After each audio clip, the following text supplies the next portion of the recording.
Good afternoon, everyone. Still is going to be good morning to good afternoon. जय हिंद, जय हिंद, जय हिंद केतिकी, जय हिंद नांसी,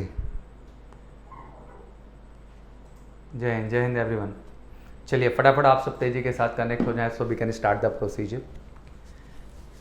जी, yes, Yasika is here, Sarika is here, Ketiki is here, Nancy is here. Just try to connect everyone fast.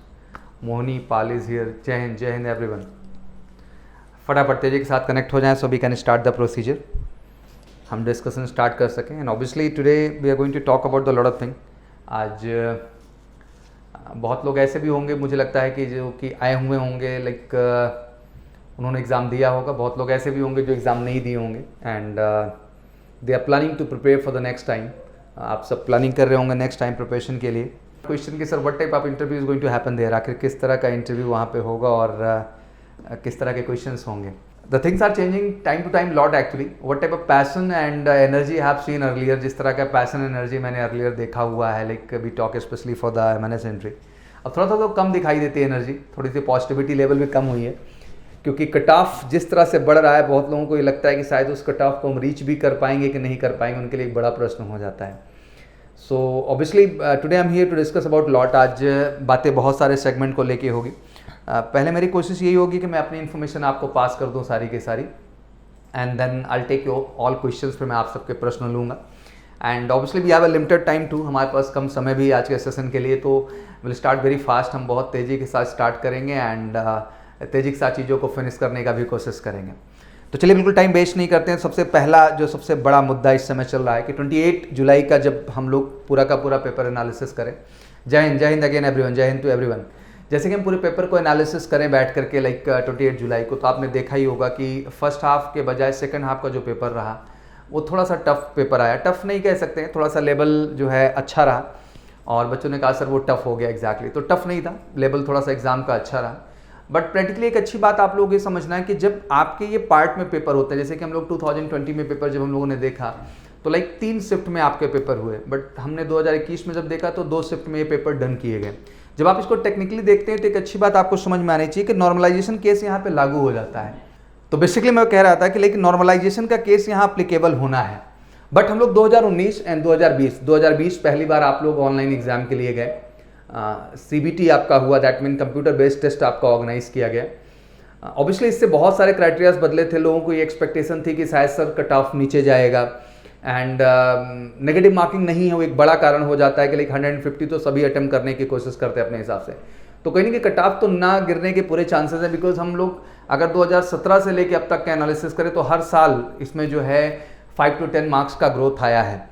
तो उस चीज़ को देखते हुए अगर हम 2019 और 20 को भी देखें तो 2019 में 110 होता है, और 2020 में जब उस चीज़ को हम देखने जाते हैं तो 116.27 करके कुछ ऐसा गया. क्योंकि नॉर्मलाइजेशन में क्या होता है बच्चा कि आपके परसेंटेज के आधार पर चीज़ें डिसाइड होने लगती हैं, और परसेंटेज जब उसमें क्राइटेरिया बनने लगते हैं तो वो परसेंटेज में भी आ जाते हैं आपके मार्क्स.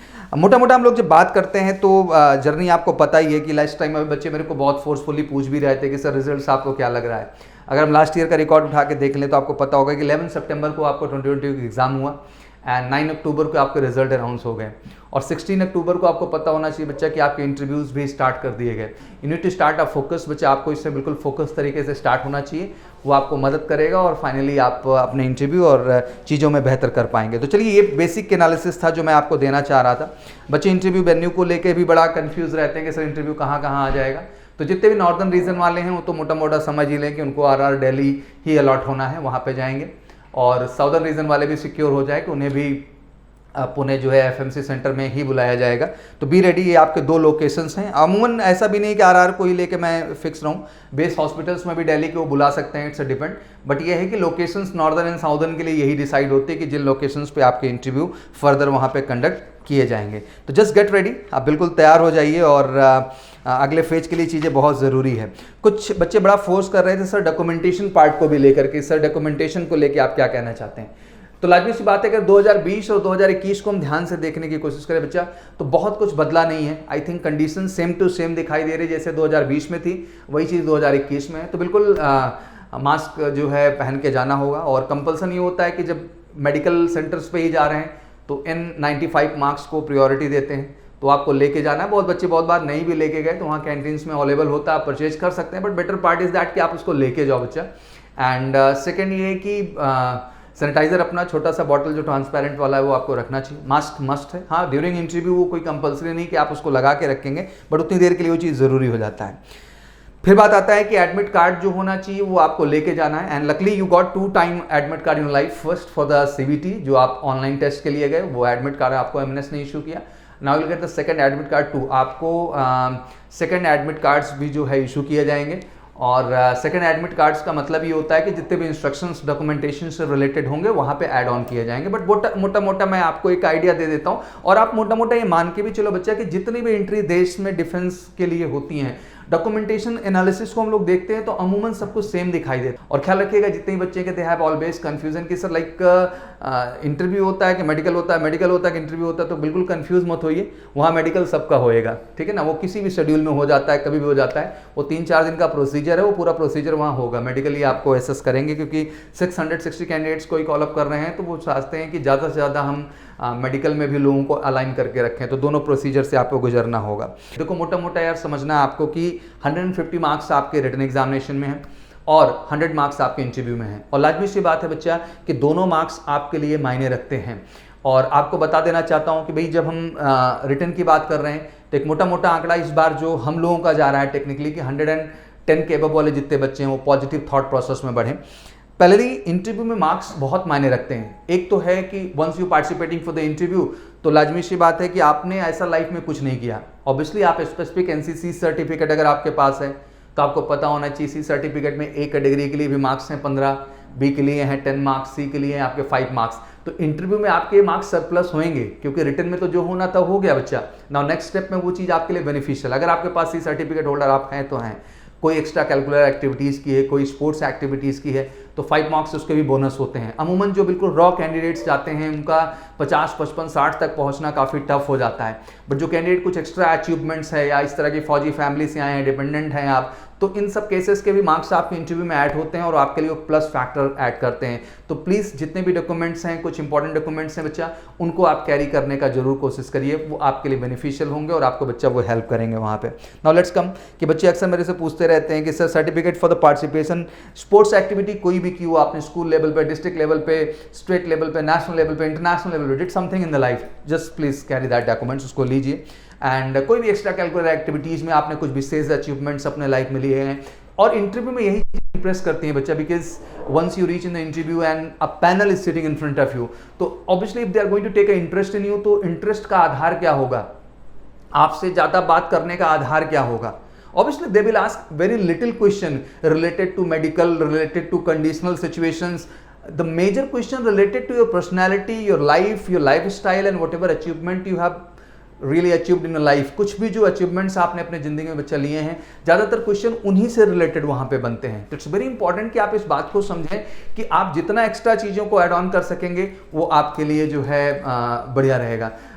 स्पोर्ट्स जो है, स्पोर्ट्स ऑब्वियसली आपके लिए प्लस फैक्टर ऐड ऑन करता है। आ जाते हैं साथ ही साथ बच्चे ये पूछते हैं कि सर आने जाने का खर्चा तो बिल्कुल जो है TA के रूप में चीज़ें वहाँ पे हैं आपके पास, बट उसके लिए लीगल डॉक्यूमेंट्स आपको कैरी करना पड़ेगा। दैट मीन जो टिकट आपने AC सेकंड का लिया हुआ या थर्ड का लिया उसको आप कैरी कर लें, या बस से गए बस का आप कैरी कर लें बच्चा। और साथ ही साथ ये मैं ऐड करना चाहता हूँ कि अकाउंट डिटेल ज़रूर रखें, और उसका जो फर्स्ट पेज होता है पास खाते का साइज वगैरह का, उसको भी लेके जाओ। बेसिकली अगर अकाउंट डिटेल है तो आपके लिए कोई इशू वहाँ पर नहीं है। मेडिकल एग्जामिनेशन जैसे मैंने बताया, तो बिल्कुल आपका इनिशियल जो मेडिकल बोर्ड है और प्रेसिडेंट ऑफ मेडिकल बोर्ड जो है, वो पूरी जर्नी आपकी 2 से 4 दिन की डन होती है, और उन 2-4 दिन के अंदर आपका पूरा मेडिकल प्रोसीजर होता है। जैसे बच्चे अक्सर शेयर भी करते रहते हैं कि लास्ट टाइम सर 2019 तक तो क्लियर कर दे रहे थे कि हाँ या नहीं, क्योंकि फाइनल रिजल्ट तो मेडिकल एंड इंटरव्यू दोनों का ज्वाइंट बनता है, अलग अलग तो आता नहीं है। तो 2020 में नहीं बहुत ज़्यादा अच्छे ढंग से ब्रीफ किया, बट टेक्निकली आप उस प्रोसीजर का हिस्सा रहते हैं तो आपको पता चल ही जाता है कि सर हम जो है मेडिकल इन हुए हैं कि नहीं हुए हैं। तो मेडिकल मुझे लगता है एक बड़ा फैक्टर हो जाता है, और ये भी साथ ही साथ पूरा का पूरा जो वहाँ पे इनिशियल मेडिकल बोर्ड आपका है, वो पूरा पैनल आपको मेडिकल करता है प्रॉपर ढंग से, और चीज़ें उसके बाद आपको अपडेट की जाती है कि मेडिकल में अगर आप फिट हैं तो दैट्स वेरी गुड, अगर आप अनफिट हैं बेटा तो उसके एक्चुअल रीजंस वहाँ पे अपडेट किए जाते हैं। ठीक है बच्चा, ये आपका पूरा क्राइटेरिया है, एंड उसी के आधार पे आपकी मेरिट लिस्ट बनती है। एंड मेरिट लिस्ट ऑब्वियसली जब हम नंबर ऑफ सीट्स की बात करते हैं तो अक्सर एक बात उठ के आती है सर कि नंबर ऑफ सीट्स की बात करने पे 220 सीट्स हैं सर, तो क्या जो 220 रैंक तक पाते हैं सर वही सफल हो जाते हैं? तो ऐसा नहीं है बच्चा, अराउंड 400 तक आप मान के चलिए, बिकॉज जो भी बच्चे पास करते हैं, बिकॉज पोटेंशियल क्राउड जाता है, तो lot of candidate clear the NEET examination to, वो पहले नीट भी क्लियर कर लेते हैं, तो हो सकता है उनका डायरेक्शन एंड चॉइस उस समय चेंज हो जाता है, एंड दे थॉट कि लाइक चलो नीट ही ज्वाइन कर लेते हैं किसी मेडिकल कॉलेज को, तो वो भी एक क्राउड कट जाता है। Lot of people they have medical reasons, वो मेडिकल रीजन से आउट हो जाते हैं, एंड तो बहुत सारे कारण ऐसे बन जाते हैं जिसकी वजह से ये सीट इंक्रीज होती है। लाइक जो है 400 तक के जो भी रैंक्स के बच्चे पहुंचते हैं तो उनको भी घबराने की आवश्यकता नहीं है, और उनके भी सफलता के चांसेस बनते हैं, और वो भी 220 सीट्स में अपने स्पेस को बना पाने में कैपेबल हो पाते हैं। तो ये बेसिक चीज़ है जो आपको मेडिकल और इन सब चीज़ों को लेकर ख्याल रखना। और इंटरव्यू के लिए हमेशा से टाइम नहीं मिला है मैंने इसमें ज़्यादा, क्योंकि इंटरव्यू इतना बड़ा तोप नहीं है, it's a very genuine procedure and they ask very genuine question and you need to be very original, honest and mature when they are going to ask something to you. जब वो आपसे कुछ पूछने जा रहे हैं तो बहुत बैलेंस, मैच्योर और आपको अप टू द मार्क होना है। और उनके कुछ क्वेश्चंस का भी मैं जिक्र करूंगा आपके सामने कि आखिर किस तरह के प्रश्न हैं, कैसे प्रश्न हैं। देखो मोटा मोटा they are going to test your personality. अब पर्सनैलिटी टेस्टिंग के कई प्रोस्पेक्ट हो सकते हैं, बिल्कुल they will ask related basic question जो बेसिक मेडिकल एड से जुड़े हुए हैं, फर्स्ट मेडिकल एड से जो चीज़ें जुड़ी हुई हैं उनको ऐड कर सकते हैं। SRT बेस्ड क्वेश्चन जरूर आएंगे, situation reaction test, because situation reaction test is all about to justify your psychology. कहते हैं कि कुछ चीज़ें हम बात करने में बहुत अच्छे होते हैं, but once the situation came to you, but life में आपको कोई सिचुएशन होती है ना बच्चा, तब वो समझ में आता है कि आपका सेंस ऑफ मैच्योरिटी क्या है। मैं एक सिंपल सा एग्जांपल आपके सामने रखता हूँ कि लाइक आप एक एग्जाम हॉल में बैठे हो एंड आपने नोटिस किया कि कोई आपका कलीग बगल में जो है वो कॉपी कर रहा है या नकल कर रहा है। What would be your actions? I am just going to give you 4 option for that. एक ऑप्शन ये हो सकता है कि sir I just inform to the examiner, मैं एग्जामिनर को सर इन्फॉर्म करूंगी कि like he is sir cheating, ये एक जवाब है। सेकंड जवाब कि सर मैं वहाँ पे खूब तेज चिल्ला दूंगी कि सर यहाँ पे नकल कर रहे हैं लोग। अच्छा, दूसरा सिचुएशन ये हो सकता है। तीसरी सिचुएशन ये बन सकती है कि भाई तू तो कर ही रहा है, मेरे को भी दिखा दे, मुझे भी नकल करनी है जो उधर से तू नकल कर रहा है। ये थर्ड सिचुएशन हो सकती है। Now let's come to the fourth situation. चौथी सिचुएशन क्या हो सकती है? What we are expecting as a leader, जो हमें एक लीडर के अंदर बच्चे एक्सपेक्टेशन होती है। तो चौथी सिचुएशन बच्चा आपके सामने बनती है कि सर ऑब्वियसली हम बाहर आएंगे और जो फ्रेंड हमारा नकल कर रहा है उसको हम गाइड करेंगे, ये चीज़ करना गलत है, आज हमने इस चीज़ को कन्वे नहीं किया, बट आइंदा आप इस तरह से कुछ नहीं करेंगे, और उसको कन्विंस करेंगे कि वो दोबारा इस तरह की गलतियों को रिपीट ना करें। Now but you have 4 options. अब मुझे आप समझाओ इन 4 ऑप्शंस में कौन सा गलत कौन सा सही।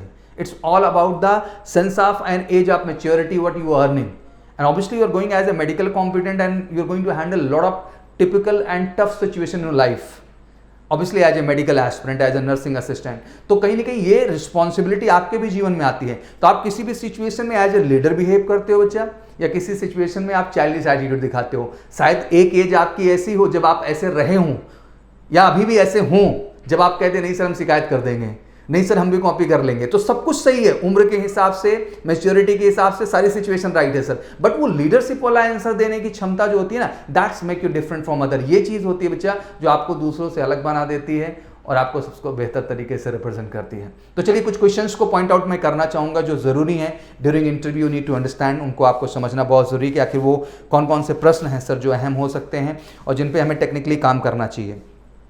Now the biggest question what we have is sir like in which language we need to answer in front of panel। आखिर सर किस भाषा में हमें आंसर करना है? तो मैं तो हमेशा एक सिंपल सी बात कहता हूँ कि जिस लैंग्वेज में आपके सामने क्वेश्चंस आ रहे हैं बच्चा, उसी लैंग्वेज में आपको जवाब देना होता है। इस बात का आपको हमेशा ख्याल रखना है। Now may be the questions will come in Hindi language, you can answer in Hindi, कोई फर्क नहीं पड़ता है। और अगर आपके सामने सवाल जो है वो इंग्लिश लैंग्वेज में आ रहे हैं तो बेटा आपको जवाब भी इंग्लिश लैंग्वेज में देना है। Now come to the point, किसी भी इंटरव्यू में आप होते हैं बेटा तो ऑब्वियसली पहला इंपैक्ट तो आपका ड्रेस कोड ही होता है कि आप किस तरह का पर्सनैलिटी जेस्चर वहाँ पे रिप्रेजेंट करते हो। मुझे लगता है कि कहते हैं good start half work done वाला सिचुएशन है। तो वो जो आपका एंट्री है, सिटिंग है, चेहरे पे स्माइल है और जो कंफर्ट लेवल है आपका, दैट्स क्रिएट अ डिफरेंस। ये एक डिफरेंस क्रिएट करता है कि ये सामने वाला कितना मैच्योर है, कितना पैशनेट है और कितना डेडिकेट है अपने टारगेट, अपने गोल और अपने पैशन को लेकर के। और ये चीज़ वही शो कर सकता है जो वाकई में पूरी तरह से तैयार और पूरी तरह से अप टू द मार्क होकर इस सिचुएशन में पहुंचता है। तो पहला तो आता है ड्रेस कोड। ड्रेस कोड को लेकर बड़ा डाउट रहता है, तो ऐसा कुछ नहीं बेटा, आप सिंपल सूट वियर कर सकते हैं जो आपके ऊपर कंफर्टेबल हो, जिसको आप पहन के अच्छा महसूस करते हो और बिल्कुल आपको कंफर्टेबल फील होता हो। आप ट्राउजर्स एंड शर्ट्स में भी जा सकते हैं बेटा, कोई दिक्कत नहीं है। अगर आप कंफर्टेबल हैं उस तरह के प्रोफेशनल ड्रेस कोड को पहनने के लिए तो आप उसको भी बच्चा बियर कर सकते हैं। आप ट्राउजर्स के ऊपर कोई शॉर्ट कुर्ती या कुछ टाइप का पहनना चाहते हैं बेटा, वो भी आप पहन सकते हैं। Now the question is that कि ये इतना बड़ा मैटर नहीं करता है, मैटर ये करता है कि जिस भी ड्रेस में आप खुद को रिप्रेजेंट कर रहे हैं वो कॉन्फिडेंट हो। हाँ, बेसिक कुछ नॉर्म्स हैं इंटरव्यू के अंतर्गत कि आप उन्हीं ड्रेस कोड में जाएं तो वही पहने, उसमें जीन्स टी शर्ट पहन के जाना या उस तरह के ड्रेस कोड्स को पहन के जाना ज़रूरी नहीं है। तो मैं तो हमेशा सजेस्ट करता हूँ बच्चों को कि सूट आप पहने, सबसे बढ़िया है। नहीं तो आप बेटा ट्राउजर एंड शर्ट भी पहन सकते हैं, और ट्राउजर्स के ऊपर अच्छी अच्छी कुर्तियाँ भी आती हैं जिसमें आप कंफर्टेबल बच्चा फील करते हैं, आप उस चीज़ को भी वहाँ पे पहन सकते हैं। तो ये बेसिक चीज़ है जो आपको ख्याल रखना है ड्रेस कोड के पॉइंट ऑफ व्यू से। Now let's come to the question. अब लड़ाई शुरू हो जाती है कि सर 150 में सर जो होना था वो तो हो गया, अभी सर टारगेट सामने हमारे 100 मार्क्स का है, क्या कि सर इस 100 मार्क्स में हम कैसे कमाल करें और कैसे इसमें बेहतर कर सकते हैं। तो बिल्कुल उनको बेहतर करने के आपके पास ऑप्शंस आते हैं, सिचुएशंस आती हैं, उसमें खुद को आप कैसे प्रेजेंट करते हैं, वही चीज़ आपके मार्क्स को बेहतर बनाती है और ये प्रूव कराती है कि वाकई में आप कैपेबल कैंडिडेट में से एक हैं। आइए देखिए, जब हम लोग ओवरऑल बात करते हैं किसी बच्चे के फाइनल मेरिट के डिसाइड होने का या इंटरव्यू में अच्छे स्कोर होने का, और फाइनल मेरिट बनने के फैक्टर्स भी कुछ हैं जो मैं पॉइंट आउट कर देना चाहता हूँ। सबसे पहली चीज़ आती है कि मेडिकल फिटनेस बहुत मायने रखती है, और ये आपकी रैंक और आपके फाइनल मेरिट में आने की सबसे बड़ी वजह बनती है। सेकंड आ जाता है individual preference of the colleges given at the same time of interview. आप किस तरह का कॉलेज, क्योंकि 6 कॉलेजेस के ऑप्शंस हैं, तो आप किसको प्रेफरेंस दे रहे हैं, ये भी बात बहुत मायने रखता है। और उस पर्टिकुलर कॉलेज के लिए क्या लड़ाई है, क्या पर्टिकुलर कट ऑफ जा रहा है, क्या सीट्स हैं, कितने रिजर्व हो चुकी हैं, कितनी बाकी हैं, वो भी पॉइंट बहुत मायने रखता है। Third, vacancy in each college. Obviously जिस कॉलेज को आप चुन रहे हैं प्रायोरिटी में रखें, फर्स्ट पे कौन है, सेकंड पे कौन है, थर्ड पे कौन है, ये तो आप ही का चॉइस है। उसके ही कंडीशन में डिसाइड होता है कि आखिर वहाँ पे वैकेंसीज स्टेटस क्या है और किस तरह से हैं। रिजर्वेशन को भी लेके बच्चे थोड़ा डाउट कर रहे थे कि सर कुछ कंडीशन है, तो बिल्कुल SC/ST कैटेगरी के लिए कुछ सीट्स वहाँ पर हैं जो कि बहुत जल्दी स्पष्ट क्लियर नहीं की जाती हैं, बट अगर डॉक्यूमेंट्स मंगाया गया है तो कुछ सीट्स वहाँ पे रिजर्व की गई हैं, तो जिन बच्चों के पास उनको कैरी कर सकते हैं। बिल्कुल NCCC सर्टिफिकेट जो बच्चे होल्डर हैं यहाँ पे, AB ग्रेड C सर्टिफिकेट, कुछ भी हो, C सर्टिफिकेट में ABC ग्रेड कुछ भी हो, तो उनके लिए भी बहुत मायने रख जाता है इंटरव्यू में बेहतर स्कोर, और वो भी आपके जो है मेरिट में आने का बच्चा एक बड़ा कारण वहाँ पे बन जाता है। आइए बढ़ते हैं कुछ क्वेश्चंस की ओर जो अक्सर पूछा जाता है और क्या ख्याल हमें रखना ज़रूरत है सर। तो सबसे पहले ड्रेस कोड को मैंने पॉइंट आउट किया। ड्रेस कोड के साथ साथ मैं आपको समझाना चाहता हूँ कि बिल्कुल नर्वस ना हो एंड डोंट फील फियर। अभी क्या है कि इतना आपने अचीव कर लिया है और आप यहाँ तक पहुँचे हैं, तो मुझे लगता है कि नेक्स्ट स्टेप पे आप फियर करके आगे नहीं जा सकते हैं। तो बी कॉन्फिडेंट, जो भी होना है वो तो होगा ही सर, उसको हम बदल लेंगे क्या। अभी रिटर्न दे दिया, बड़ा फियर लिया था रिटर्न से पहले, अभी रिटर्न हो गया, अभी कोई फियर रह गया अंदर, तो भाई एग्जाम से पहले क्यों फियर लेना, जब पता है एग्जाम के बाद ये फियर जिंदा ही नहीं रहेगा सर, हम फिर से मस्त हो जाएंगे अपनी लाइफ में, तो पहले लेके अपने एग्जाम को क्यों बर्बाद करना। बस ये समझना कि अभी तक जो मैंने खुद को प्रिपेयर किया है, जैसा भी किया है, बढ़िया किया है सर, और इसको हम मेंटेन रखना चाहते हैं। पहली सेकंड सिचुएशन बनती है आपके सामने कि ड्यूरिंग इंटरव्यू भी ये जरूरी है कि आप बिल्कुल नर्वस ना हो, फियर ना लें। About MNS you need to be updated. आपने एक करियर चुना है मिलिट्री नर्सिंग कॉलेज का, तो लाजमी सी बात है आपकी रिस्पॉन्सिबिलिटी बनता है बेटा कि आप अपडेटेड हों इस चीज़ को लेकर के कि आखिर ये मिलिट्री नर्सिंग सर्विसेज का जन्म क्या हुआ है, कॉलेजेस क्यों बनाए गए, कहाँ बनाए गए, क्या कारण था, क्या उद्देश्य था, कब गठन हुआ। एक ऑटोबायोग्राफी आपको क्लियर होना चाहिए बेटा, और ये बताता है कि वाकई में इस एंट्री के लिए आप दिल से पैशनेट हैं और ये एक आपका बच्चा पॉजिटिव इमेज वहाँ पर होल्ड करता है। तो ज़रूरी है कि आप इस बात को वहाँ पर रखें। Speak what you know. Actually अमूमन क्या होता है कि हम बहुत सारी बातों में बोलना शुरू कर देते हैं जिसके बारे में बच्चा जानते भी नहीं होते हैं। नहीं यार, आप वही बोलो जिसके विषय में आप जान रहे हो और आप बिल्कुल कॉन्फिडेंट हो और अपडेटेड हो। हाँ, इट्स ट्रू कि मैं ये भी नहीं कहता कि स्ट्रेट अभी ये कह दो कि हम नहीं जानते हैं। You try your level best, but वो जो ट्राई योर लेवल बेस्ट होता है ना, वो आपका होना चाहिए, आपका कॉन्शियस, आपका इमोशन, आपका परफेक्शन, आपका फीलिंग और आपका उसमें कंसेंट मेरे को दिखाई देना चाहिए। और वो चीज़ है तो दैट्स रियली बेटर, वो आपके लिए बेटर होगा और अच्छा होगा बच्चा। पहले be honest, I think that is the one of the great quality what we need to carry in a life. But ये आज के टाइम में सबसे टफ है to be honest, because lot of question come to you directly which is related to your personal life and they will ask anything and they obviously want to understand your psychology, personality, everything। तो लाजमी सी बात है कि honest होना सबसे best है, but ये है कि इस ऑनेस्टी में भी एक बैलेंस का होना बहुत ज़रूरी है। बैलेंस इन सेंस की कई चीज़ें हम कभी भी की ऑनेस्टी में उन बातों को बेटा कर जाते हैं जिससे हमारा दिमाग छोटा होता है, थोड़ा सा छोटा, मैं क्या कहूँगा, उम्र ही ऐसी हमारी है, तो अभी हमने उतने लाइफ के एक्सपीरियंसेस नहीं किए होते, तो हम बहुत फैमिलियर होकर उन बातों को करना वहाँ शुरू कर देते हैं जिनकी करने की ज़रूरत नहीं होती है। अमूमन ये होता है, तो नॉट रिक्वायर्ड। अब ये सेंस आप मेच्योरिटी आपको अर्न कर लेना है कि बी ऑनेस्ट की भी दहलीज क्या है, और उस दहलीज से आगे आपको नहीं बढ़ना है, उस लाइन के आगे आपको बच्चा नहीं बढ़ना है, क्योंकि उस बी ऑनेस्ट दहलीज के आगे अगर आप बढ़ गए तो आप चाइल्डिश दिखने लगेंगे, और जैसे ही आपको चाइल्डिश के रूप में जज किए तो आपको तो जाना पक्का तय हो चुका कि आप सफल नहीं होने वाले हो, आपको नेक्स्ट चांस के लिए भेज ही देंगे कि जाओ बेटा आप एक बार और तैयारी करो, तो शायद थोड़ी बहुत सेंस आप मेच्योरिटी आपके अंदर जो है वो डेवलप हो जाए। तो जरूरी है कि आप लोग ऑनेस्टी की दहलीज को समझें और उतनी ही बात करें जितनी तथ्यपरक है और जितनी बात करना वहां पे जरूरी है। पॉजिटिव बॉडी लैंग्वेज आपका होना चाहिए हर समय फॉर एवरी सिचुएशन। ऐसा नहीं होना चाहिए don't be like that and don't show like different attitude कि हाँ मेरे को सुनाई नहीं दिया, मैं समझ नहीं पाई सर, ये blah blah blah, not required. Be genuine, natural. वो आपका इंटरव्यू लेने आए हैं, इतना संघर्ष करके आप वहाँ पहुँचे हैं, तो आप उस चीज़ को महसूस करिए और अटेंटिव होइए। हमेशा मुस्कुराइए, इट्स वेरी इंपॉर्टेंट, बिकॉज आप मुस्कुरा रहे हैं तो मतलब आप कॉन्फिडेंट हैं और आपको पता है आप जो भी आंसर कर रहे हैं। अगर आपके फेस पे नर्वसनेस दिखा और आप हुए तो कई सारे सही जवाब भी आपके गड़बड़ होने लगते हैं। तो मैं हमेशा सजेस्ट करता हूं कि आप मुस्कुराएं और पॉजिटिव तरीके से खुद को रिप्रेजेंट करें। खुद में पेशेंस और काम भी रखिए। Lot of time it's happen कि लाइक आपको बच्चा उस क्वेश्चन का जवाब नहीं मालूम होगा बच्चा, बट कोई बात नहीं, आप घबराइए मत। वही पहला ऐसा थोड़ी ना उस क्वेश्चन से डिसाइड हो रहा है कि तुम बच्चा सेलेक्ट हो रहे हो कि रिजेक्ट हो रहे हो। इट्स जस्ट अ पार्ट कि आप उसका जवाब नहीं दे पाए, नथिंग मैटर। आप कोशिश करो बेटा कि अगले प्रश्न में आप उससे अच्छे तरीके से निकल के आओ, तो हो सकता है उस प्रश्न की जो लकीर है वो मिट जाए, उससे बड़ी लकीर बगल में खिंच जाए कि नहीं, सी इज ए कैपेबल इनफ। तो आपको हर क्वेश्चन एक मौका देता है अपने आप को प्रूव करने का और आगे बढ़ने का। तो किसी भी पर्टिकुलर क्वेश्चन या सिचुएशन से मत डिसाइड कर लीजिए आप कि आप सफल हो रहे हैं, आप असफल हो रहे हैं। तो डोंट बी योर जज योरसेल्फ। खुद के लिए जज मत बनिएगा ड्यूरिंग इंटरव्यू के सारे मार्क्स सर हम खुद ही दे रहे हैं, अब तो मेरा नहीं होगा भगवान, ये तुमको किसने बता दिया। तो ये खुद से डिसाइड करना थोड़ा सा बंद करें, ये गलत है टेक्निकली। आगे बढ़ते हैं बेटा। And obviously for the all attitude it's very important कि you should have a proper practice in front of mirror too. Mirror की प्रैक्टिस मैं इसलिए नहीं बोलता हूं कि लाइक मिरर से कुछ रॉकेट साइंस हो जाएगा। Mirror tell you the exact posture of your body, आप कैसे रिएक्ट करते हो किसी प्रश्न में। एक इंट्रोडक्शन सिंपल सा मैं पॉइंट रख रहा हूं, एक सिंपल इंट्रोडक्शन बच्चा अपना आप मिरर के सामने खड़े होकर दे लो, आपको उससे अच्छी सच्चाई कोई और नहीं बता सकता है। और ये किसी से एक्सपेक्ट मत करो कोई आएगा रॉकेट साइंस करेगा और आपको कुछ ऐसा बता दे जाएगा कि आप कमाल हो जाओगे, नहीं। आप सबसे पहले खुद को जज करना, खुद को अंडरस्टैंड करना स्टार्ट करो, और मिरर मुझे लगता है कि बेस्ट ऑप्शन है बच्चा आपके लिए, जिसके थ्रू आप खुद को एनालाइज कर सकते हैं, खुद को जज कर सकते हैं, ठीक है ना। तो go with the mirror, tell something about yourself. जो मोटा मोटा क्वेश्चन है मैं रख रहा हूं, because introduction is the first priority. Introduction ही सब कुछ वहां पे, तो इंट्रोडक्शन से ही शुरुआत होती है। तो इंट्रोडक्शन फर्स्ट क्लास आपका तैयार होना चाहिए, लगना चाहिए कि आप कॉन्फिडेंट हो। फैमिली बैकग्राउंड आपका क्लियर होना चाहिए, लाइक कितने भी सिबलिंग्स आपके हैं, कितने ब्रदर एंड सिस्टर हैं। ब्रदर सिस्टर जब बताइएगा तो खुद को छोड़ के बताइएगा, क्योंकि आप वहाँ पे बैठे हुए हैं। तो I have one brother one sister या I have one brother no sister, तो डिपेंड आपकी फैमिली के ऊपर करता है। एंड अबाउट द पेरेंट्स बहुत डीप जाने का ज़रूरत नहीं है, सिंपल यही होना चाहिए कि my father name is this and he is doing this, like नाम हो गया, प्रोफेशन हो गया।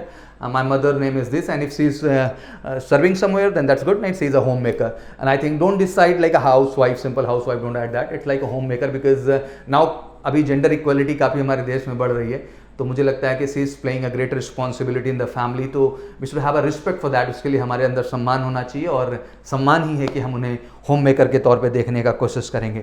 Then if he want to go deeper in your family, then नहीं तो अभी क्या है कि फैमिली का कुल किया तो चाचा ताया माया काका सबको बता डाला बैठ के, और शुरू किया जिसके तो खत्म ही नहीं हुए। तो ऐसा मत करो, आप पहले बेसिक्स इन्फॉर्मेशन पास करो, उसके बाद अगर उनको लगता है कुछ डेप्थ उन्हें पूछना है बच्चा, तो दे कैन आस्क, वो पूछ सकते हैं वहाँ पे, ठीक है ना। Educational qualification obviously need to define. Educational qualification में बहुत क्रॉस क्वेश्चंस बनेंगे अगर आपने ब्रेक कर रखा है, क्योंकि एक बड़ा प्रश्न तो बच्चा ये बन ही जाता है कि लाइक 10+2 स्टैंडर्ड के बाद हम एमएनएस की प्रिपरेशन कर रहे हैं। ये एक्सेप्टेंस लेवल किसी भी पैनल के सामने अच्छा नहीं होता है, उन्हें अजीब लगता है कि what you are preparing for, like you need to continue your education with your graduation. और ग्रेजुएशन तेरे पास ऑप्शन था करने का, तो भाई बीएससी नर्सिंग क्यों नहीं कर ली, ये क्यों करने गए, और ये तुम कर रहे थे तो फिर घूम के एमएनएस नर्सिंग में क्यों आ रहे हो। तो there is a lot of doubt and lot of questions raises because of this overall, you know. And I will just conduct a proper panel interview. मैं एक पैनल इंटरव्यू कंडक्ट करूंगा, शायद मैं उतना एक्चुअल बातें यहाँ पे डिस्कस नहीं कर पा रहा हूँ, जब मैं आपको रियल सिचुएशंस में ले जाऊंगा and will sit proper as a panel and the candidate in front of us, जो हमारे सामने कैंडिडेट होंगे उनका जब एक्चुअल इंटरव्यू लेंगे तो आप देखिएगा उस चीज़ को कि देखो इस तरह के जब क्वेश्चंस होते हैं बच्चा तो क्या हालात सामने बन जाते हैं और वो जवाब नहीं दे पा रहे होते हैं। तो ये क्वेश्चंस तो रॉकेट साइंस वाले या सब्जेक्ट से रिलेट करने वाले नहीं, बट इन क्वेश्चंस का बहुत वैल्यू है, बहुत महत्व है, इस बात को भी समझना बहुत जरूरी है।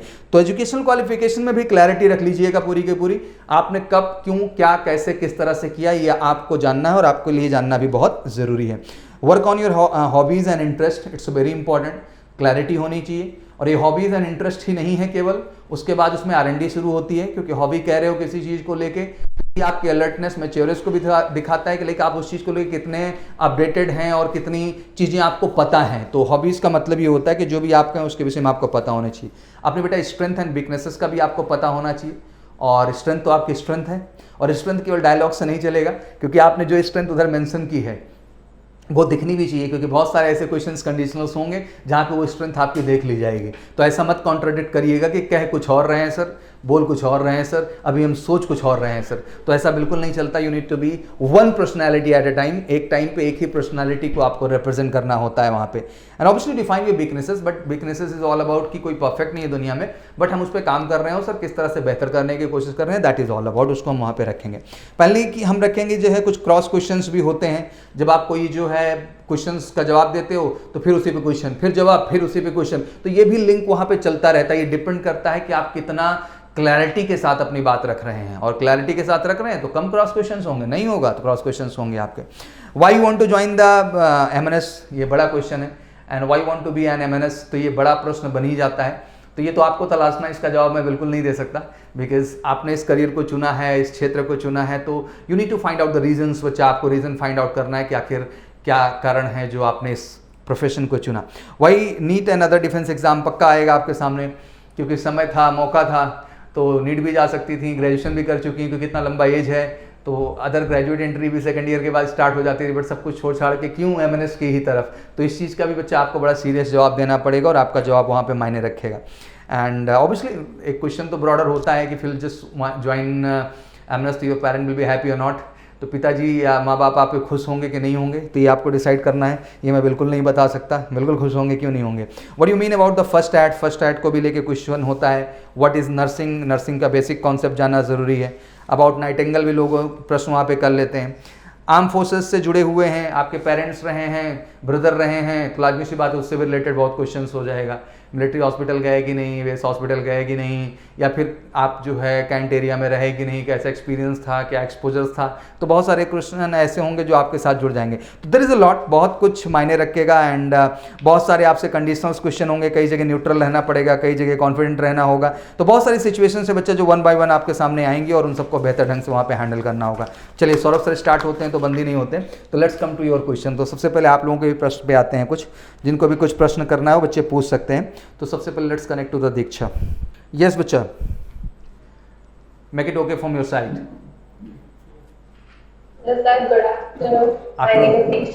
दीक्षा, Diksha belong to Agra. Okay, belong to Sir, Agra. physical में क्या-क्या पूछा जा सकता है, मतलब physical से related कुछ बताइए। There is nothing question related to physical. सबसे पहले मैं आपको बता देना चाहता हूँ कि वंस यू टॉक, एक मैं बड़ा भ्रम क्लियर कर देना चाहता हूँ कि once we talk about the all commission entry in the Indian arm forces, हम जितने भी कमीशन एंट्री की बात करते हैं आर्म फोर्सेस के अंतर्गत, वहाँ पे फिजिकल टेस्ट नाम की कोई चीज़ नहीं होती। मैं आपको समझा देना चाहता हूँ, that is only for the non commission category. But obviously if you going for the फौज you need to be physically fit, क्योंकि कल को हॉबी में आप ऐड कर सकते हो कि सर मुझे स्पोर्ट्स खेलना पसंद है, या मुझे ये गेम खेलना पसंद है, या मुझे ये जो है एथलेटिक गेम पसंद है सर, तो लाजमी सी बात है वहाँ पे फिजिकल इफिशियंसी से रिलेटेड क्वेश्चन आपसे हो पाएंगे। बट ऐसा एज सच कोई बच्चा क्वेश्चन फिजिकल इफिशियंसी टेस्ट का आपके यहाँ नहीं ऐड होता है, ठीक है जी बच्चा। चलिए, थैंक यू। तो there is nothing question related to physical बेटा, उससे रिलेटेड कोई भी क्वेश्चंस नहीं है, और मैंने गाइड करने में इस चीज़ को लेकर बताया। बिल्कुल मैंने बच्चा केतकी गाइड तो कर ही दिया, बट केतकी को एक बार कनेक्ट कर लेते हैं हम। क्या I guided all the documents and medical standard. Medical को लेके तो कोई ऐसा चीज़ सच नहीं है, बट ठीक है आपके प्रश्न को ले लेते हैं। Having any question related to that? Yes बच्चा। Good afternoon sir. आफ्टरनून बच्चा, हाउ आर यू? एग्जाम के लिए इंटरव्यू के लिए जाते हैं, डॉक्यूमेंट्स लेने होते हैं, उसमें जो हमारे एक्स्ट्रा करिकुलर एक्टिविटीज होते हैं उसके सर्टिफिकेट्स भी इंक्लूड करने चाहिए या नहीं करने चाहिए? करने चाहिए बेटा। What ever you did special in life, अगर आपने कुछ भी लाइफ में इंटरेस्टिंग किया है तो it's very important you should carry, like when we talk about the personal interview, तो आपके पर्सनल इंटरव्यू में सामने वाला पूछेगा क्या आपसे, जो आपका एक्सपोजर रहा है, जो आपके अचीवमेंट्स रहे हैं, जो बच्चे आपकी लाइफ रही है, तो they will ask related question to that only, वो उसी से रिलेटेड क्वेश्चन आपसे करेंगे। तो बिल्कुल आप उसको लेके जा सकते हैं बच्चा, और वो ओरिजिनल होना चाहिए, क्योंकि जब उससे रिलेटेड क्वेश्चन बच्चा आपसे बनेंगे तो you need to answer for that. ठीक है, थैंक यू सर। वेलकम बेटा। इंग्लिश लैंग्वेज बहुत महीने लगता है, हाँ, तो ऐसा कुछ नहीं है, इट्स नथिंग लाइक दैट कि इंग्लिश लैंग्वेज बहुत महीने लगता है। It's all about the passion you have toward the language. आपके अंदर किसी भी भाषा को बोलने का बेटा एक पैशन होना ज़रूरी है।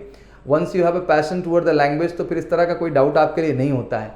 Next, I will suggest always everyone की try to create a atmosphere around you, जहाँ पे आप कुछ अंग्रेजी में बोल सकें, जहाँ आप कुछ अंग्रेजी में लिख सकें, तो ये बड़ा ज़रूरी चीज़ हो जाता है। तो आप इस बात को समझिए कि still you are doing something and not for the language. आप लैंग्वेज के लिए कुछ कर भी रहे हैं आज तक कि नहीं किए, क्योंकि जब तक आप करेंगे नहीं तब तक कुछ होना ही नहीं है। तो आप पहले एफर्ट्स शुरू करिए बच्चा, और एफर्ट्स में सबसे अच्छी चीज़ यही कहता हूँ कि आप एक बढ़िया सा रजिस्टर बनाओ, एक बेटा प्रॉपर डिक्शनरी अपना भैया अरेंज करो आप अच्छे ढंग से, और एक और रजिस्टर बनाओ जिसमें ट्रांसलेशन डिक्शनरी बनाओ। Whatever word you are speaking till morning to night, आप जितने भी शब्दों का इस्तेमाल करते हैं अपने जीवन में हिंदी भाषा में जो आप बोलते हैं, try to note down the all words and try to find out the exact English meaning of that word. आपको बहुत कॉन्फिडेंट मिलेगा, क्योंकि आप इतने कॉन्फिडेंट हो जाओगे, आपको फील होगा इस चीज़ को कि सर कोई दिक्कत ही नहीं है। नाउ आई फील कि लाइक मेरे को ऐसे सारे वर्ड्स हैं हिंदी के जिनकी अंग्रेजी मेरे को आती है, तो आप समझो पहला पावर आपके अंदर डेवलप हुआ। नाउ नेक्स्ट होता है आपका कि start making Hindi sentences in your register, like you speak throughout morning to evening. आप सुबह से शाम तक बेटा जो है हिंदी में बोलते हैं, तो उन सारे हिंदी वाक्यों को लिखो आप बच्चे, ठीक है, और उनका ट्रांसलेशन करने का कोशिश करो, और यही एफर्ट आपको धीरे धीरे अच्छा बना देगा और आप कॉन्फिडेंट हो जाएंगे। इसके बाद बस एक बेहतर माहौल की ज़रूरत होगी, तो दोस्तों का आप सर्किल बना सकते हैं, किसी संस्था से जुड़ सकते हैं जहाँ पे आपको 1.5-2 घंटे का स्पेसिफिक एटमॉस्फेयर पाएं बच्चा, और अपनी परफॉर्मेंस को आप अच्छा कर पाएं। Sir MNS student can go for the AFMC और नो? देखो एएफएमसी तो जाते हैं, क्योंकि आपको पता होना चाहिए कि पुणे एएफएमसी के अंतर्गत भी एक पर्टिकुलर सीट्स दी गई है एमएनएस कैंडिडेट के लिए, जो उनका स्पेशल बैच वहाँ पे चलता है। But now AFMC entry is totally different. Okay, connect to the Akshata Kamar. Afternoon, sir. Afternoon बच्चा, how are you? So fine, how are you? जी वेरी गुड। पूछो बेटा, क्या पूछना चाहते हो आप? तो एफ के लिए हम जा सकते हैं क्या? Exactly, you can go for the FMC. It's all about your priority, like आपने उस कॉलेज को प्रायोरिटी लिस्ट में बेटा लिया है कि नहीं लिया है। अगर आपने उसको प्रायोरिटी लिस्ट में लिया है तो you can go for that. But rest you talk about the FMC, specially you are going for the medical corps in the FMC, तो obviously for that you need to score in the NEET examination, और उधर आपको पता है कि 700 के आसपास का स्कोर होगा, तभी चांसेस बनते हैं कि आप एफएमसी से अपना जो है मेडिकल कोर्स एमबीबीएस का कंप्लीट कर पाएँ। तो बिल्कुल आप एफएमसी का भी हिस्सा बन सकते हैं, वहाँ पे एक सीट्स आपको अरेंज की गई। चलिए, थैंक यू बेटा, thank you very much. Thank you, sir. This is Beauty Maurya asking like sir MNS की तैयारी कैसे करें, please explain me. Yes, sir. Good afternoon. Afternoon बच्चा, how are you? Sir, I am fine, sir. Sir, I belong from Bihar. That's good. Sir, मैं ये पूछना चाहती हूँ कि एमएस की फॉर्म फिल करने के लिए कितनी परसेंटेज होनी चाहिए सीबीएसई? बेटा आपका 50% का क्राइटेरिया, वैसे भी परसेंटेज का कोई बहुत बड़ा मतलब नहीं होता, बट एटलीस्ट यू हैव अ 50%, तो 50% आया ना आपका? यस सर, उससे एबव है। चलो तो बढ़िया जी, कोई दिक्कत ही नहीं है।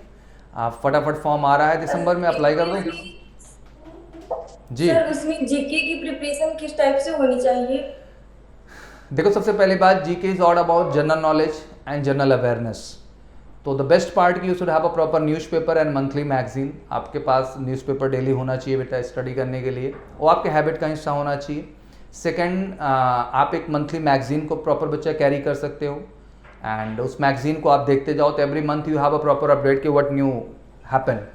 तो बेसिकली एक तरीके से फिक्स टाइमिंग होगी ना, मतलब कितने मंथ तक वो जीके मतलब न्यूज़पेपर वगैरह रीडिंग करनी होगी? बेटा मिनिमम आपको 1 ईयर का पकड़ के चलना पड़ेगा। जितने भी एग्जाम 6 मंथ पे होते हैं, उन्हें तो 6 महीने का जो है प्रिपेयर करके चलना पड़ता है, बट जो एग्जाम साल में एक बार होते हैं बेटा, उनको 1 ईयर का टारगेट लेके चलना पड़ता है, ठीक है? Okay sir. और बिल्कुल लग जाइए प्रिपरेशन में, बिकॉज नेक्स्ट एग्ज़ाम आपके सामने है, तो ये बहुत ज़रूरी है। ओके, मोहिनी को कनेक्ट कर लेंगे। यस, एमएनएस का एग्ज़ाम बच्चा केवल इंग्लिश लैंग्वेज में ही होता है। The weight in height from MNS, weight height बेटा हमेशा प्रोपोर्शनेट होता है, एंड इसको लेकर के स्पेशल जो है आई क्रिएट ब्लॉग कि एमएनएस में वेट हाइट का क्या क्राइटेरिया है।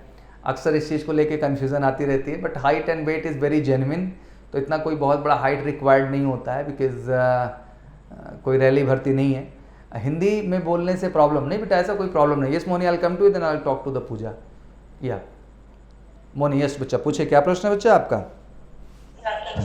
आफ्टरनून भैया। I belong to Unchahar. अच्छा, आप ऊंचाहार से बिलोंग करते हैं, रायबरेली के पास? Yes sir. जी बच्चा पूछिए। सर में क्या क्या होता है? जी, क्या प्रश्न है बेटा आपका? सर फिजिकल में मतलब क्या क्या होता है? Nothing happen in the physical. Physical में कुछ नहीं होता है, so don't worry about the physical. Physical कहाँ से आ गया है बीच में? ये कौन बताता रहता है आप लोगों को? देयर इज नो फिजिकल, कोई फिजिकल वगैरह का टेस्ट नहीं होता है। बट फौज में जा रहे हो तो फिजिकल फिटनेस मस्ट है, इसलिए डेली दौड़ा करो कम से कम 1-2 किलोमीटर उठ करके, ठीक है ना? It's should be your habit, ये आपके हैबिट में होना चाहिए। नहीं दौड़ सकते, वॉक करो, इतना ज़रूरी है आपके लिए, ठीक है?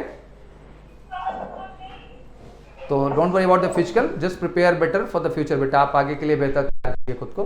फिजिकल नहीं, आपको रिटर्न पे और अन्य चीज़ों के प्रिपरेशन पे फोकस करना है, and we started the all preparation, so just keep continue for that. MNS के फॉर्म कब तक आएंगे बेटा? It will come in December month, दिसंबर महीने में आपके फॉर्म आ जाएंगे। ओके ओके, दिसंबर मंथ में। जी सर एग्जाम कब होंगे हम लोग? अप्रैल में बेटा, अप्रैल में आपका एग्ज़ाम होगा, अगर कोरोना नहीं आया तो, क्योंकि मैंने 2021 में भी कहा था कि अप्रैल में एग्ज़ाम होगा, और होली के बाद मेरे को खुद ही पता चला कि फिर से जो है कोरोना आ गया, इस वजह से एग्ज़ाम टल के गया आपका जुलाई में, ठीक है बच्चा? तो दस नथिंग श्योर राइट नाउ, ऐसा कोई श्योर नहीं कर सकता है, बट यहाँ ठीक है, ये चीज़ है। सर एफएमसी के लिए कोई रिक्वायर्ड कट ऑफ, देखो बेटा ये बात तो समझ लो कि कॉलेज की अपनी पर्टिकुलर सीट है दीक्षा, एंड लाजमी सी बात है कि उस सीट में क्या कट ऑफ गया है, कितने लोगों ने अप्लाई किया है, तो लाजमी सी बात है कि हाईएस्ट तो वहाँ जाएगा, बट ये डिसाइड करना ये उनका काम होता है, हम बाहर से ये चीज़ नहीं डिसाइड कर सकते हैं। तो बेटर यही कि रिटर्न में भी अच्छा करें और पैरेलली इंटरव्यू में भी अच्छा करें, सो ये स्कोर विल बी गुड, आपका स्कोर बेहतर हो, रैंक्स बेहतर हो। अब लाजमी सी बात है कि 120 के अंतर्गत रैंक आ रही, मतलब 220 में रैंक आ रही, तो श्योर शॉर्ट है, जो आप चाहोगे जैसा आप चाहोगे, दैट एवरीथिंग इज़ कनेक्टेड, सब कुछ प्रॉपर तरीके से हो जाएगा, कोई डाउट नहीं है। सो ऐसा कुछ नहीं है, आप बस बेस्ट दीजिए बच्चा अपना, and you just do well, आप अच्छा कर पाएंगे, ठीक है? Not issue, thank you. It's lovely interaction with all of you, आशा करता हूँ कि बहुत कुछ समझ पाए होंगे। अब आपको result and cut off clear हो चुका है, 110 वाले बच्चे कॉन्फिडेंट रहें, एंड साथ ही साथ मैं कहना चाहता हूँ कि रिजल्ट्स भी मैंने बता दिया अगस्त लास्ट में। पहले ही मैंने डॉक्यूमेंट्स क्या क्या कैरी करने हैं बच्चा, वो भी आपको प्रॉपर ढंग से बता दिया है बच्चा, और साथ ही इंटरव्यू के जितने भी इंटरेस्टिंग क्वेश्चन हैं, बट ये कारवां आपका चलता रहेगा, एंड कंटिन्यू तरीके से हम आपको चीज़ों को बताते रहेंगे, ठीक है? एंड बाकी जो भी चीज़ें हैं सर, कॉन्टैक्ट नंबर बेटा यहाँ पे शेयर कर दे रहे हैं, just please talk on this contact number, आप इस कॉन्टैक्ट नंबर बच्चे बात कर सकते हैं और चीज़ों को बेहतर कर सकते हैं। चलिए, thank you so much, and it was lovely interaction with all of you. हमेशा आप सबसे बात करके अच्छा लगता है। एंड टाइम टेबल क्या है? टाइम टेबल बेटा आपको सर यहाँ कॉन्टैक्ट नंबर दे दे रहे हैं, जिसमें अलग अलग है। जीके का क्लास अलग टाइम पे होता है हिंदी मीडियम इंग्लिश मीडियम बच्चों के लिए, एंड ऑब्जेक्टिव इंग्लिश की क्लास अलग टाइम पे हिंदी मीडियम इंग्लिश मीडियम के लिए, एंड बायो की क्लास तो obviously it's 1 medium not double medium, and chemistry का जो आपका स्लॉट है, फिजिक्स का जो आपका स्लॉट है, सब अलग अलग है। तो सर आपको कॉन्टैक्ट नंबर यहाँ शेयर कर दे रहे हैं बच्चा, so you will just get all update through that, आप उसके द्वारा बच्चा सारे अपडेट्स ले सकोगे। तो वहाँ पे आपका कॉन्टैक्ट नंबर अपडेट कर दिया जा रहा है। चलो मैं ही अपडेट कर देता हूँ कॉन्टैक्ट नंबर, बेटा कॉन्टैक्ट नंबर दे दिया, इस पर आप बात कर लीजिए, and share everything properly there, ठीक है ना? चलिए, thank you so much, wish you all good luck, बढ़िया तैयारी जारी रखो बच्चा, हर स्टेप पे हर चीज़ पे आपको बेहतर करना है। एंड हाँ, ऑब्वियसली आई विल ऐड, मैं आपको बताना चाहता हूँ, आप लोगों का क्विज वाला जो सेगमेंट था बच्चा, वो ऐड हो गया है। चलिए, कोई बात नहीं बेटा, आई विल जस्ट ऐड, स्पेशली आपके बायो में मैं कल के कल भेजता हूँ क्विज वाला जो है प्रैक्टिस सेशन, जिससे आपको काफ़ी अच्छा लगे और बेहतर लगे, ठीक है? Thank you very much, and good luck to all. जय हिंद, जय भारत।